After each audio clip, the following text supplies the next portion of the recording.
stress will be gone when we have alcohol. You thinking that it works is true. Like when I am very much under stress, I think I need a very good sleep. Sleep disturbance, when we say, it's oversleeping as well as undersleeping. Right. Both are not going to be good. Moment I have to think about traveling, I am more stressed than actually relieved. Traveling used to be aimless traveling, spontaneous plans would be sources of relaxation. Yes. But now we've made things so upbeat, so trendy because अगर यहाँ इस spot पे जाके ये pose में Hello and namaste. My name is Sumit Shah. I am CEO of Think Health Care, and today is our first podcast to sum it up. Today we are going to discuss a topic which is very close to my heart, rather very close to my mind. So for that we have a very special guest, Dr. Anushka Maktija, who is a psychiatrist. She's going to walk us through what is required to go from pieces of mind to peace of mind. So welcome to the show, doctor. Let's start the show. Sure. So how are you doing today? I'm great. How are you doing, Sumitji? I'm doing awesome. Okay, so when you say I'm doing awesome, what do you mean? Do you mean that physically you're doing okay? Okay, kind of. Yeah, and what about mentally? Never thought of. Never thought of. I think that is why we are here. That mental health is one of the most important parts of health in general, but also the most neglected part. And Right. I think people should be a little more aware about it. Yes, absolutely. Talking about mental health, one word which is synonymous to it is stress, right? Right. But stress could be good or bad both. Yes, of course. Stress, good stress, also called as eustress, helps you finish deadlines, complete your homework, give your presentations on time, make you ready for places on time. That's motivational. That pushes you to thrive. That's good stress. But at the same time, there's distress. Distress is when there's constant stress hovering around you, your productivity decreases, your motivation decreases, concentration wavers. That is distress, and that's the bad stress. Okay, understood. But to counter this stress, there are various ways, right? Like when I am very much under stress, I think I need a very good sleep. So do you think sleep is a natural phenomenon? What do you think about sleep and stress? Sleep is one of the best stress relievers, and sleep is also a very basic necessity. So Okay. when we talk about sleep, limited appropriate number of hours, that's around 7 to 8 hours of good sleep at night is what is essential. Okay. Sleep disturbance, when we say, it's oversleeping as well as undersleeping. Right. Both are not going to be good for your health. But how do we know if it is undersleep or oversleep? Your age, given your age, your work profile, so the number of hours of sleep you need is accountable. So Okay. Talking about number of hours of sleep, I'm sure it's reducing every day because people are constantly busy on phones. What do you think? of course. So sometimes it starts with नींद नहीं आ रही, doom scrolling कर लेते हैं. Very It becomes 1 day, 2 day, and then it becomes a habit wherein now you are feeling sleepy, but all you want is your phone and continuing doom scrolling. And that has Absolutely. become a very unhealthy pattern these days. Absolutely. I think there is a parallel world where contents are made for people to do doom scrolling, right? Yeah, mobile phones essentially are the thirst traps these days. Whatever you put it up, it's for more people to use their phone, increase their screen time. We need viewers, right? At the end Absolutely. of the day. Absolutely. So, wow. But apart from that sleeping time, phone are also a big menace in peace, don't you think? We are always on deadline. We are looking our emails. We are checking whom to revert. We are expecting a reply. A lot of things on phone, right? I mean, aren't we just too much dependent on phone, or rather too much phone is stressing us a lot?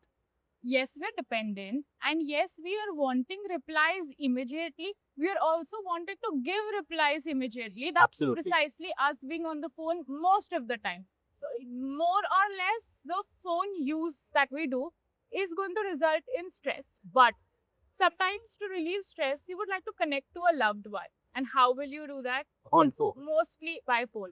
Sometimes music soothes you. And how are you going to access to music? It's again on phone. Absolutely. What you can do is avoid screen time and just listen to music.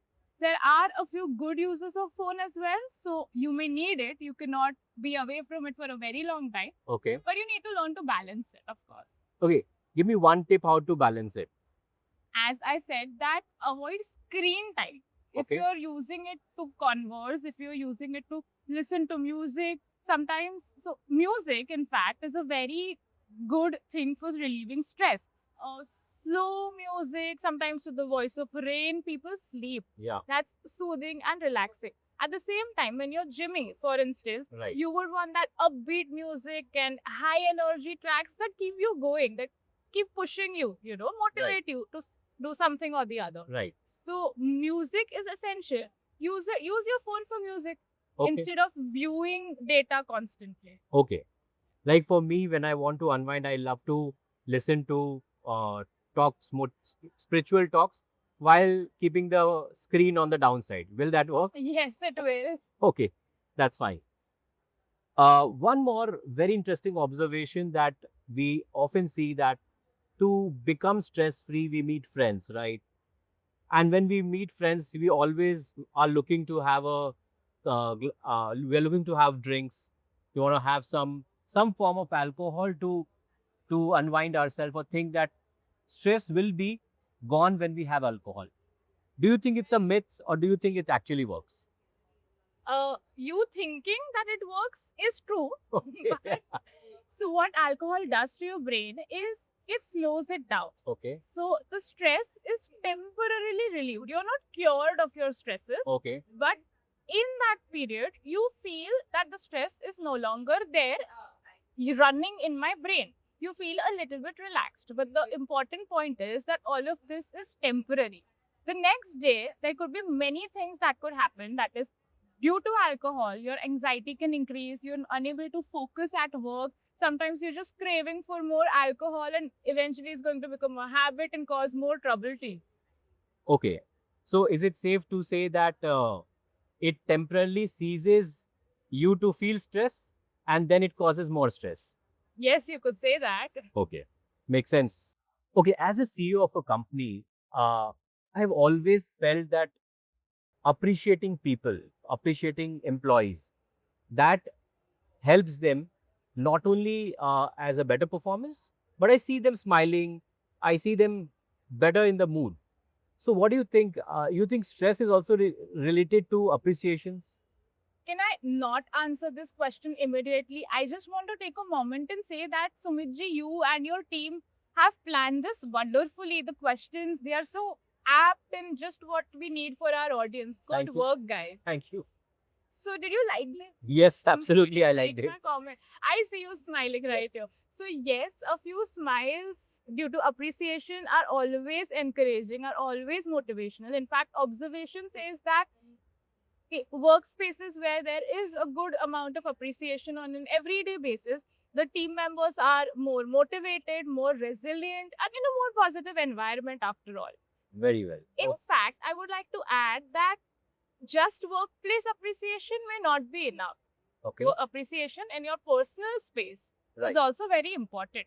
And appreciation in general has become so important because we human beings today just thrive on validation. Very true. That has become a very important need for us. It's good until it's harmless. We should not be dependent on that.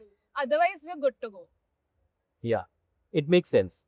But it's my personal opinion that by end of the day, more than the workplace, I think more appreciation is needed at your family, or at your with your spouse and your parents, and in fact with your children as well.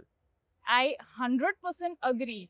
What happens sometimes is that we think that our near and dear ones have to be good to us, or they are bound to love us. So if they are doing something good, if they are showing love to us, we don't feel the need of appreciation. Like Right. maybe you would feel that your wife has to take care of your children. Correct. Your parents have to love you. They're not doing anything worth an appreciation for that. Right. But can you tell me this, that you are in your CEO zone, in your corporate office, and you're walking out of the lift, you say thank you to the lift man.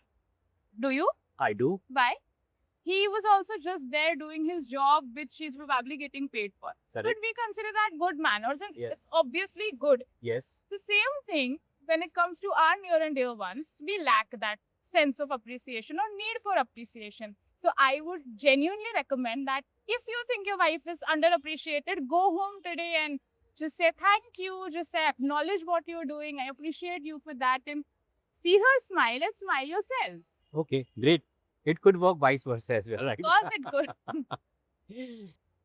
Now we spend most of our days either in office or at home. So for me, it's either Monday to Friday or Saturday, Sunday. I have very simple way of defining a week. So what's your pick? Out of these, Yeah. see, when the week starts, I want Mondays. But when the week ends, I need Saturdays. I would like to tell you that in fact Saturday Sundays are one of the most important parts of your week in terms of your mental health, especially. Okay. You would we call this unwinding period, right? A period to relax. Okay. Do you really relax in your weekend period? Want to? Want to? Yes.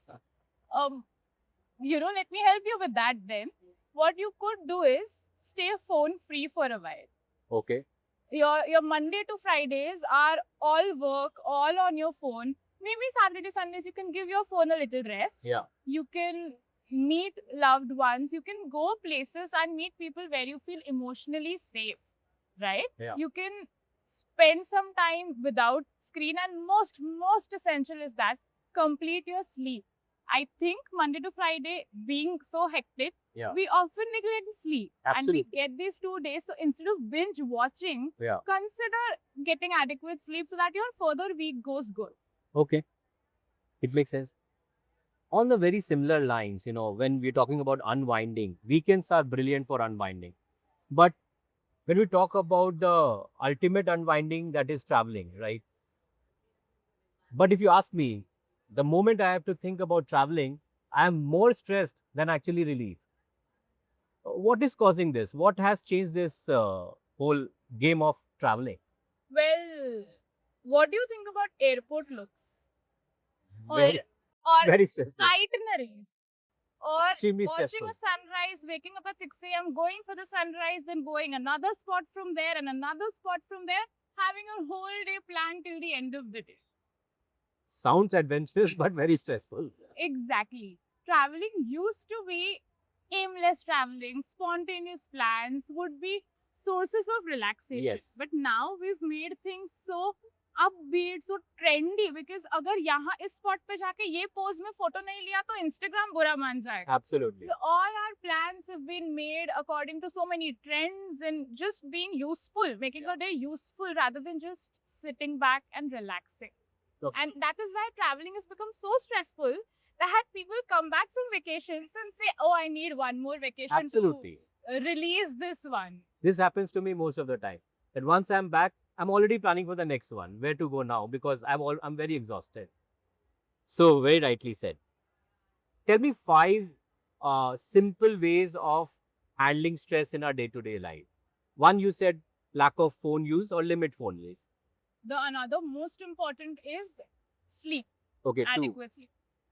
Physical activity. And Okay. I wouldn't say that compulsory gymming. Yeah. You don't want to gym. If you walk, you jog, some kind of time you remove for physical activity in a day is very, very essential. Yeah. Uh, Do you think that when we do physical activity, we are actually not thinking about other stuff and that helps us to counter that stress? Definitely. Okay. Most definitely. If you have hobbies, please take out some time to inculcate in them. Okay. It could start with 10 minutes. It could be 2 minutes on a difficult day. But at Okay. the end of the day, you will have that feeling of accomplishment that you are doing something for yourself. And Okay. that is very important. Okay. Fine. And apart from that, I would say that a balanced diet, a good meal, like don't stay too hungry, Okay. not overeat, just proper balanced meals through the day are a good thing. Are really It's a very important point that you just mentioned, that diet also plays in part in stress. definite. So you mean if I'm very hungry, it is going to only add up more stress? It can. It definitely can. And it's Sometimes in stress, you overeat as well. Absolutely. So it depends from person to person. So the best thing is the divided meals all through the day. Okay, makes sense. Okay, now like most of the podcast, I want to play a rapid fire round with our guest, Dr. Okay. Matija. So I'm going to ask, I'm going to put words to you. You have to tell me whether that brings you stress or it is stress relieving. Well, if I may, the rapid fire does bring me stress. So rapid Okay, so that was the first question. Second, mobile phones. both. Use it correctly for meditation, music. It's good. If not, if you're just doom scrolling and binge watching, stress. Sleep, Greenest flag ever. Okay. Stress relieving. binge watching, Red flag. red flag, big red flag. But I love it on weekends. Team meetings. Well, sometimes if it is pushing you to reach your targets Yeah. till a limit, Yeah. it is a green flag. Okay. But if it is going beyond that, it becomes a red flag. Okay. Weekends off. Sequence off is a green flag. You need that time off for your body to reset. Okay. Morning routines. Well, it helps. I would say it's a green flag that once your routine is set Yeah. and you don't have to worry about what you have to do next, if Yeah. it is according to your pace, it's good enough. Like every morning when I wake up, by default, I fold my blanket. I think that's a morning routine which I really love because when I do that, I'm less stressed. I don't know how it fits. Where does? You are on your right track. Yeah. Because the track is decided in your head. Okay. If you don't do that, you may feel a little, acha, aaj ye reh gaya. Okay. Makes sense. Social media. Both. Sometimes people take some inspiration from social media, Yeah. use it for their good. I am hoping this reaches you out in a positive way. True. But if you're not stopping there Yeah. or ever stopping, then it becomes a red flag. Okay. Saying no. Green, very, very bright green flag. Taking a stand for yourself is not as easy as it sounds. Yeah. And when you're being affirmative to say no, Yeah. it is a green flag. It's stress relieving in many ways. Okay. So because this is a very important question, we can have a whole new podcast on this, on why saying no is so helpful. But yeah, family dinners. Well, mostly a green flag until and unless you have certain people pressurizing you for certain things, you don't want certain conversations and they are forced upon you, Right. could become a little stressful, but mostly should be a green flag, should be relieving of stress. Okay. But I've always felt that a very important difference between a nuclear and a joint family has always been dinners or meals together. And sitting on a table, no matter how difficult it is, it gives you, it helps you. I mean, this is a personal opinion. Of course, that's what I'm saying. It is going to help you. If it is a place you're feeling emotionally secure, Yeah. it is going to help you in ways you wouldn't even think of. Okay. But at the same time, you are in a place where you want to avoid a conversation and it's being brought up again and again. Yeah. So it becomes pressurizing. Absolutely. So mostly a green flag, sometimes a red Yes. flag. Okay, fine. Travel, we have already discussed. It's a Ideal travel without itinerary. It's a green flag. Okay. Music, Green flag. meditation. Green flag. Again, meditation is always recommended by all the doctors. But just give us a one simple line. What meditation actually brings to you? Well, it gives you that slowness your mind needs after running constantly.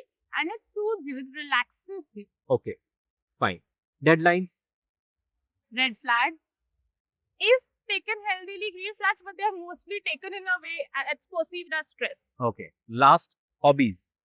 Green flags, I would definitely recommend you to take out some time for your hobby, be it whatever. Just take out that time. But I think people have forgotten the word called hobby. You know, in our childhood, we used to love to write it in our what do you call the books that what were our hobbies. Today, nobody cares. So it is really a time to indulge yourself back into So hobbies. I think hobbies are something that just doing something that makes you happy. Right. Over time, as your adulting and life happens, Yeah. hobbies can change. Maybe as a Absolutely. kid, you were into arts and crafts, and now you don't have the time to do arts and crafts. But then think of what makes you happy now. Okay. If you have a free day, or Sunday after binge watching, after sleeping, Yeah. and you have time, now what do you want to do? It could be cooking. It could be any subject. Absolutely. If that gives you the joy, take out some time and please do that. Very well. Very well. Okay, one last question. How do you see stress perceived in different generations? Oh, that is a good one. Let me speak about millennials to Gen Z to our baby boomers. Okay. So I think for stress or Yeah. for mental health in general, millennials are too distant. I think they are the reason why the word taboo came into picture Okay. in the beginning. Of Okay. course, we are improving as a whole world together, we are improving. Correct. But they are a little distant from mental health because they believe ऐसा कुछ नहीं होता है. And I wouldn't blame them directly because that is how they've grown up. Yes. We are evolving with times, and that's what brings us to Gen Z, in fact. Absolutely. What I think is that Gen Z is very woke. So they are very aware. They are aware of the terms. They are aware of the possible meanings of the terms also. But when it comes to applying on themselves of, what should you be doing for your good mental health, they may be lacking a little bit and there is scope for improvement, I should say. Absolutely. Absolutely. This is for all the Gen Zs. You have to not only know the word, but actually practice it, right? Yeah, and I am hoping and very affirmative about that that's improving. That's improving by every day till our boomers. Okay. So they will grow up in a world where the world is more aware. Correct. Their problems will not be, mental health problems will not be sidelined, will be considered Yeah. as they should be. Perfect. Very good answer. So I hope you guys liked our content. The message that we want to put is that with simple steps, you can actually help your mental well-being. It is you who have to decide whether you want a peace of mind or pieces of mind. So as we have discussed, you have a lot of takeaways. I hope you guys like and comment this video on this video. You can tell us your questions and we'll try to revert on that. So with this, we wrap this session. Thank you for coming on the podcast to sum it up. See you next time. Thank you, doctor. Have a nice day.